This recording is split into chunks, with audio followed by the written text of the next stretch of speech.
How's everybody doing? Thank you for coming. My name is Monk. I am running the workshop here at the Khem Comic Book Festival. Today's workshop is Building Confidence in Youth Through Literature. So I'm going to start off with an introduction of myself and kind of give you an overview of what we're kind of going to go over today. We'll also have a writing exercise for everybody, whether you like it or not. So we're all going to be doing that. So first, who is Monk Inyang? That's me. I'm actually from Newark. My parents are Nigerian. I wrote a book for middle-aged kids and high school kids called Nightmare Detective, The Skeleton King. It's actually the first book in a trilogy that kind of focuses on, has characters that are people of color, and it's basically the story of a boy who has this recurring nightmare, and then basically finds a girl in the middle of the nightmare who says, you know, I've been helping you kind of get through these things. I'm a part of this group that does it for other kids. Would you be interested in joining? And he basically joins, and as he gets into the world and learns more about it, he realizes that it's much more serious than he thought, and he has to go through these tests in order to get into the group. So that's what I do, and we're going to go through what we'll be discussing today. So today's topics, I'm going to go over the power of storytelling overall, writing with a message, and then we'll have the writing exercise and then a wrap-up. So the first thing I want to talk about is the power of storytelling. So storytelling overall, I mean, for both kids and adults, it's something incredibly powerful and moving for people. And there's a lot of reasons for it. One of the big reasons is that it's an escape to another world. Reading a good book, watching a good movie, watching a really good show puts you in a place that you may have never been before. So you're allowed to kind of explore this different world, be a part of those characters. You get really close to these fictitious characters, and it demonstrates the ability of what a really good story can do for you. Another thing that a good story can do is help you imagine what you would do if you were put in imaginary circumstances. So an example I like to use is The Walking Dead, which is a popular TV show about the zombie apocalypse and a group of people just trying to survive the zombie apocalypse. And what a lot of people do, and what I do, is watch that show and say, well, if I was in that situation, what would I do? Or would I have survived up to this point? For me, for the most part, no, I would not have made it that long. People are doing way more than what I would personally have done, and I would have given up so much earlier. But a good story will do that to you, where you'll look at it and say, you know, if that was me, what would I have done? If that was me, would I have made that decision? If that was me, who would I be in this story? Which character would I be? Which character would I hate? So there's a lot of things that happen when you're reading a really good story. Another is learning about the unknown. There's so many things that are going on in the world at any given moment that you have no idea about. People are leading lives that you have no idea about. People are exploring things that you have no idea about. There's animals that you have no idea about, and a good story can kind of bring that to life and kind of introduce you to something that you've never heard of, never had a friend that's been a part of it, and you kind of get exposed to things you've never seen before. So it can be from the really ridiculous all the way down to something that's really serious. And the idea is that having a story will kind of put you into something you've never seen before. And an example I can give is the movie John Wick that came out a couple years ago. And the whole idea is that there's this assassin network of highly trained assassins who are hired to assassinate people. And you don't really know if that's true, but you kind of see that might be true. So that's the idea is like it's introducing you to something you've never heard of before. And then finally, a good story can help you learn more about yourself. So kind of going back to what would I do in that situation, a good story helps you learn more about what you really value. So when you read something and you see characters make decisions, you realize more about what's important to you. If you see a character betray another character in order to get ahead, you have an idea of how you feel about that. Do you feel betrayed yourself, or do you kind of rationalize it and say, well, you know, you got to do what you got to do in order to get to where you need to get to? So as you experience these things, you realize more about what's important to you, what's not important to you, what values you've always thought you may have had, but as you kind of go into this story, you realize, well, you know what? I realize that I'm not really that big on being honest. Like I thought I was really big on honesty, but in this situation, I would not be that honest because I would rather survive than to die for honesty's sake. So these are some of the things that happen when you come across a good story. And what we want to kind of explore is why these things happen and see if we could do it ourselves in a short period of time. So these stories have messages in them, whether you realize it or not, whether it's heavy-handed or not. They all have messages or moments that really impact you. What I want to talk about is messages or writing with a message without being kind of overly dramatic or very heavy-handed. You don't want it to seem like an after-school special where it's like, hey kids, don't do drugs, and it's very clear that that's what you're talking about. But with these stories, Handmaid's Tale, Fresh Prince of Bel-Air, Game of Thrones, Breaking Bad, they have moments that speak to a certain part of your personality, your personal experience, something that you might remember, something that affects you. So something that'll make you realize, this is what's important to me, and it'll cause some type of reaction, some type of either sadness or happiness or triumph, things like that. Those stories have a strong impact on you. And in those impacts, you have a message that goes with it. So for instance, in this clip of Game of Thrones, if you haven't seen it, I'll just explain it really quick. This is one of the main characters, Jon Snow, in a scene called the Battle of Bastards. In the episode's called the Battle of Bastards.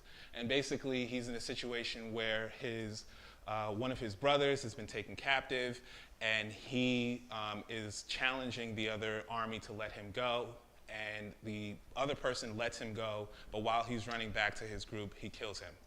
Jon Snow runs out, and the other army basically starts charging him while he's by himself, and easily would have made more sense. Everybody on his team is kind of saying, turn back, turn around, and there's this really dramatic moment in the show where he basically puts his sheath down, pulls out his blade, and there's probably 10,000 people running at him. So that's a message, right? So that's courage in the face of ridiculous odds. So that might speak to you. That might speak to like, wow, I really value that, or that's something I really think is cool. Or it might be, no, that's idiotic. That's something that I would never do. That makes no sense. He's about to die. He's too important for that. Why is he doing stupid stuff?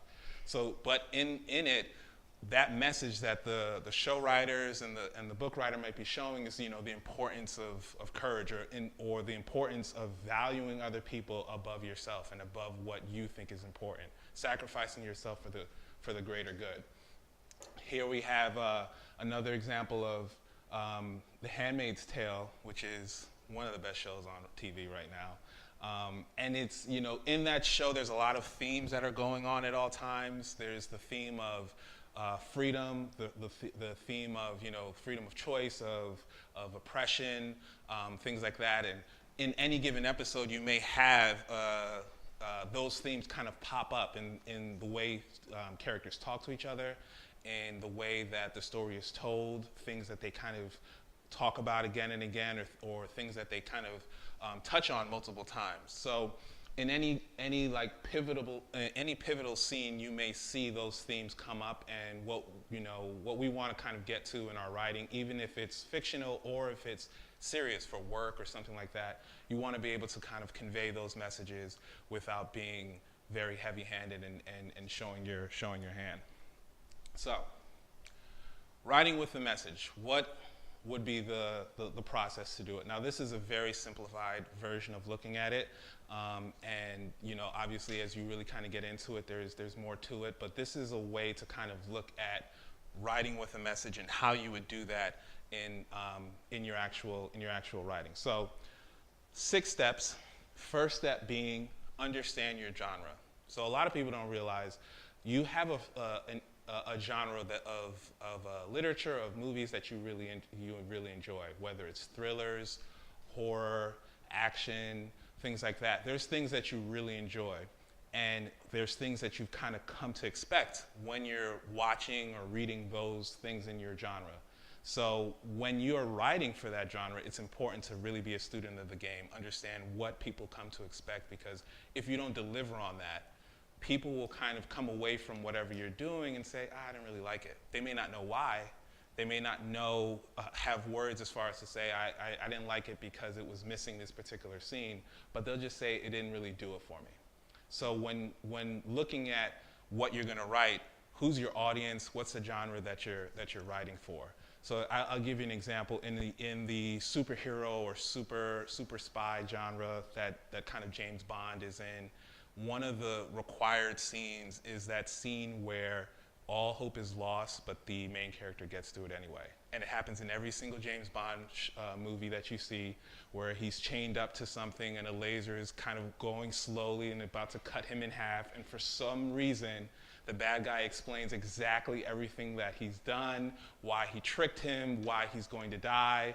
You watch it, you're like, there's no way James is gonna get out of this, and he gets out of it every single time. It's a required scene for that type of writing. People expect to see that scene in that story. And if you don't have it, people will be like, it didn't hit me, the way I was expecting it to.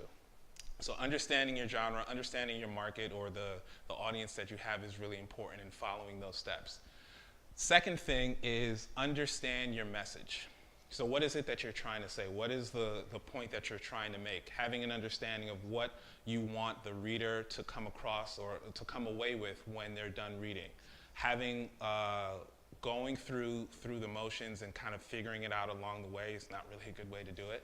But having an understanding of, okay, I want people to really understand the importance of trust or the importance of mental health or whatever it is. Having that message really buckled down after you've figured out what genre you want to write in, and having that message would be the next step. After that, tell the best story possible. So the way that you avoid having the message be the centerpiece of what you're writing is focusing on telling the best story you possibly can. You want it to be interesting. You want people to keep going forward. You want people to read the next page. You want people to be invested in the characters that you have, even more so than the message. Because if the story is boring and the message is great, it doesn't really matter, because no one's going to finish that story. No one's going to really be invested. No one's going to care. You can ask them later on, oh, what'd you think about Cynthia? And they'll be like, I don't really, to be honest with you, I don't know who that is. And that could be your main character. Because your story was boring, because no one really wanted to go through it, that'll be the issue. So you want to tell the best story that you possibly can, and then you want to layer in your message. As you write a story, you're probably going to do multiple drafts, and you're going to outline what you want to do. You want to layer in that message that you do. So when you're layering in that message, you're kind of basically going back to what your overall story is, and you have your ideas as far as it's going from point A to point B to point C to point D, and you know that your message that you want to layer in is the importance of having real friends, not a lot of friends, but having real friends. And that if that's your message, when you've kind of crafted your story, you'll look back on it and see where are some parts where I can kind of layer this in, where are some instances where I can have a character or multiple characters make decisions that point to my overall message, and you can work it into the system that way. Then, when you've done that, the next step is trim. You've written too much probably, and it's time to kind of cut it down and get to the most important parts. Writers oftentimes fall in love with a scene, fall in love with a character, fall in love with a sequence that may not really move the story along, or for someone else, if they read it, it may confuse them as far as what is it that you're trying to get to. So when you write, you have in your head everything that's happening, everything that's supposed to happen, why this is happening, and you may go off on a tangent that still makes sense to you because you thought it was really cool, it was a really cool scene, but for the person who's reading it, it kind of falls flat because they're like, oh wait, why are we talking about this for 10 pages, and I don't really understand what that means, and they might lose the overall goal of what you're trying to do. So trim is the next step of the process, and then you go back to your story and you improve your overall story. So you go back to it, and if you have a big reveal at the end of the book, it's important that you leave breadcrumbs for that big reveal. So that's another. So for instance, in mystery, you'll have a whodunit where there's a question as far as which character did this particular deed. If you go through the whole story and point to one particular person as this is the person you should probably think did it, and then at the end you say it's someone else, and then I rethink of your story and say, no, it's actually impossible that that person did it. You just made it up and just said, John did it because I told you that John did it. I'm going to be very upset. I'm going to be pissed. I wasted time because you lied to me and you didn't. You set up a set of facts and then you broke your own rules. So when you're doing your messages, you kind of have to look at it the same way. As you're kind of dripping it into the story and leading up to a certain thing, it shouldn't come out of nowhere at the end of the story. You shouldn't have a character just kind of say, remember folks, always have true friends. That's the message of the story. And throughout the book, there was nothing that really pointed to that.